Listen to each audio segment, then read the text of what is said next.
Well, hello, the Global Sisterhood Network is on the road to Purdue University in West Lafayette, Indiana.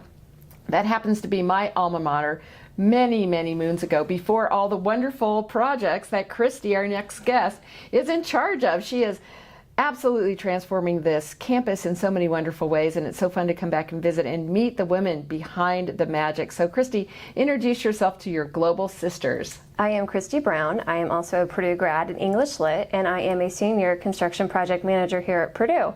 And my latest project was transforming State Street and Stadium Avenue, if anybody's familiar with, and adding the new gateway at the corner of State and Grant. So I get to work behind the scenes in campus in making it great for the students and visitors that come back.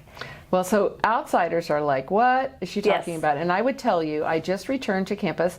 I hadn't been here for a few years, and it really has changed the entire look and feel of how you enter the campus. So Kristi has to be the person behind the scenes figuring out how to work, I'm sure, with lots of entities, all the businesses, all the current traditions and traffic flow. Yes. Tell us some of the elements to a project of transformation that's this big.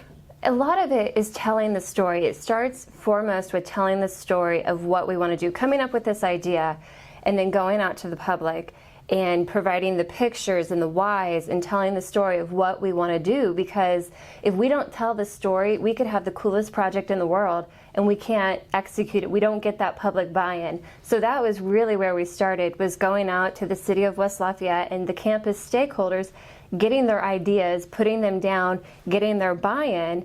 And then I had about a 3 to 4 year journey of project management, but also going out and public engagement of selling the State Street project. And so the entities involved are the city of West Lafayette. We had contractors. We were the first P3, which is a construction term for a procurement method. We were the first ones in the state to do it as a university. So we're kind of rock stars when we go to conferences. They're like, oh, they've done it.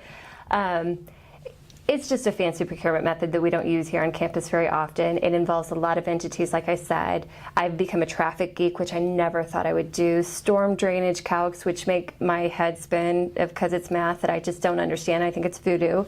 But also, the biggest component of it was gathering the team and keeping the team centered and focused as we made our way through this very long, detail-oriented project to come to a delivery of where we are now, of transforming campus. The coolest part of it is that we had a lot of Purdue grads on the team, so we all had this personal pride of what we were doing. So that was really cool. But being able to be, as a woman, to sit in a room day in, day out with 10 to 15 different men and the different attitudes and egos, and bring all of that together on a daily basis for 3 years. We started the project in 2016. We are now just working our way through warranty, and we are just closing the project out. That's a long time for all of us to be in a room together. We get to know each other pretty well, and tempers start to flare. So that was probably my biggest role, is sometimes I was mom, sometimes I was sister, sometimes I was even grandma and telling everybody to sit down and shut up, let's get back to work.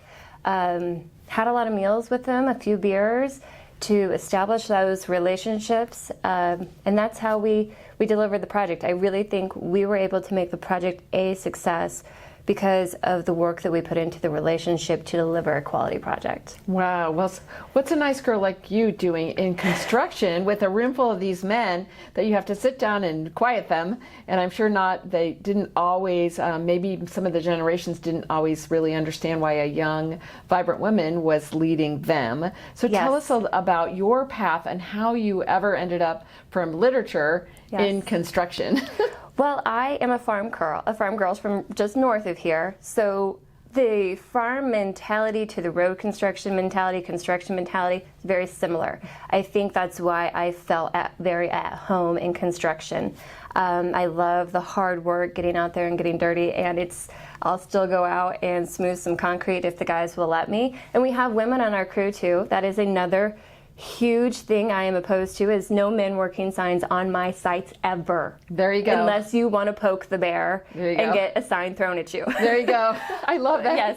No men working signs. No men working signs. It is my personal mission to eliminate those from construction. So I'm talking with the city of West Lafayette about making sure that they don't show up on any of their sites, because we have a lot of young women around here, and I want them to see that a woman can lead this project.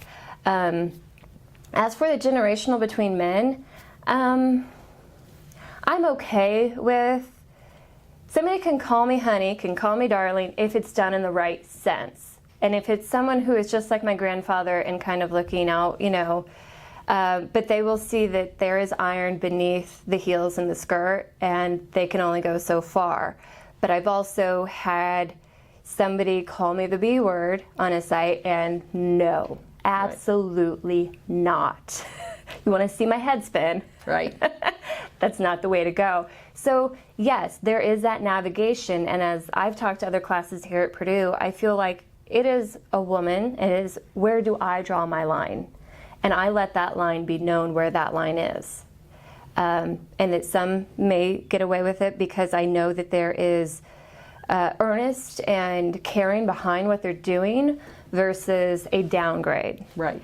And so I do feel that is a personal choice and a battle I kind of navigate every day. Mm-hmm. So that's how I got into construction. I came out of high school where I was expected to go to college, but nobody told me what to do with college. Right. Nobody said anything beyond that. So I can't say, I get asked all the time, what was your plan? How did you get here? There was no plan. And it's never linear. I think that's something I want students to understand too, or young women to understand as they come up. You can't write down on a paper like chronological, this is how it's going to go, because life doesn't work that way. You have to be open to the ideas and step outside the box. And as a liberal arts graduate, I have to say, don't box yourself in, because everybody else is going to try. They will say, this is what you should do. You should go be a teacher. You should do this. You should do this. I run construction projects, major construction projects, and I want to say communications, my ability to communicate and make relationships is what makes me a really good project manager and why I get the projects. I totally agree. Yes, I think that communications humanity background, of course, that you and I share, it has served me in every single opportunity ever to be able to speak and write and also relate to others and listen well. And I noticed when we did your profile, you really talked about relationships. And so talk a little bit more, because women are listening, for the secret sauce. And I would say one of the secret sauces you must have to put on every burger, basically, is this, how do you build multi-generational and different perspectives? How do you build them into a cohesive team? So when the rubber gets rough and something's wrong and it's a real deal in a huge construction project, you've got that infrastructure. So I just encountered that this week. As I say, we're getting ready to close down, and I want more, they want to give less. And it came down to, in the end, we fell back on the relationship. And it came back to a phone call versus an email. And that is where I start, I think that was one of the great things with the State Street team is very early I picked up on the older generation that they don't do phones, they do phones, but they're not on their phones all the time like we are. They're not tethered to it. So we started having meals together. We would be in all-day meetings and we would have meals together, which I think is a great start. And in that, made a conscious effort and pushed everybody else to put the computer away, put the phone away.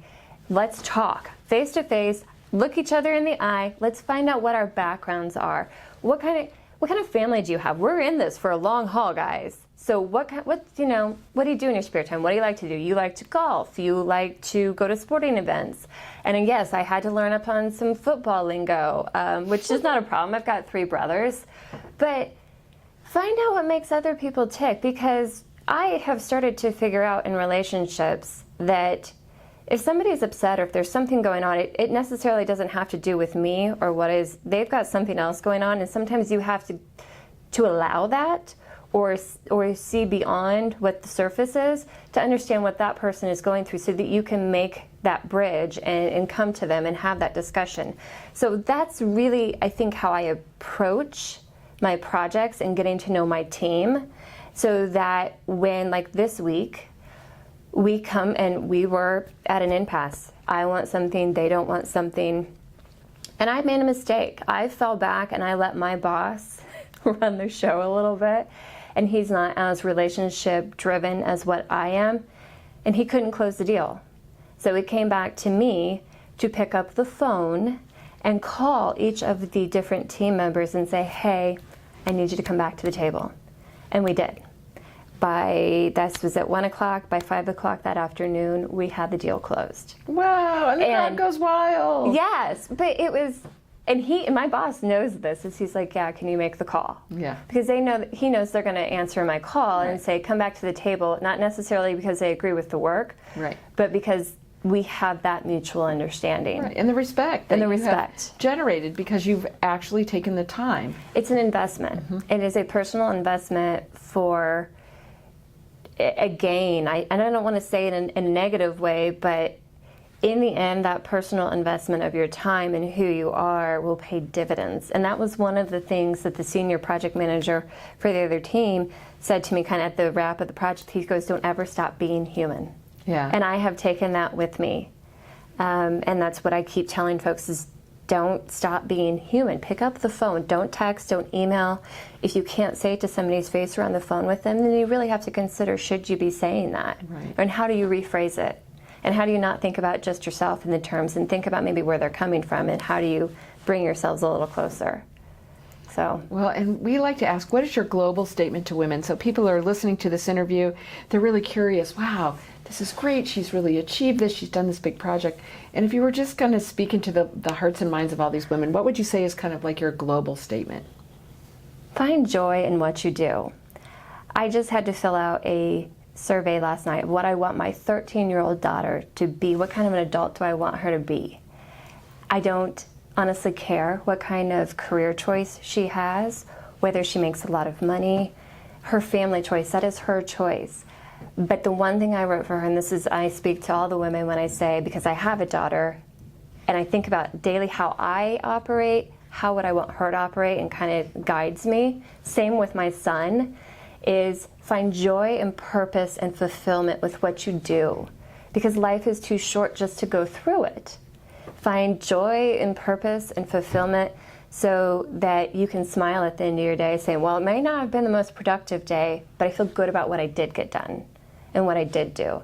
And for working women, sorry, this is long, but for working women, try to find the balance. It is so hard. And I think one of the best decisions I have made in recent years is to step back and enjoy my children. I give work everything I have when I'm here. They got me 100%, and my children know that and appreciate it because that's their mama.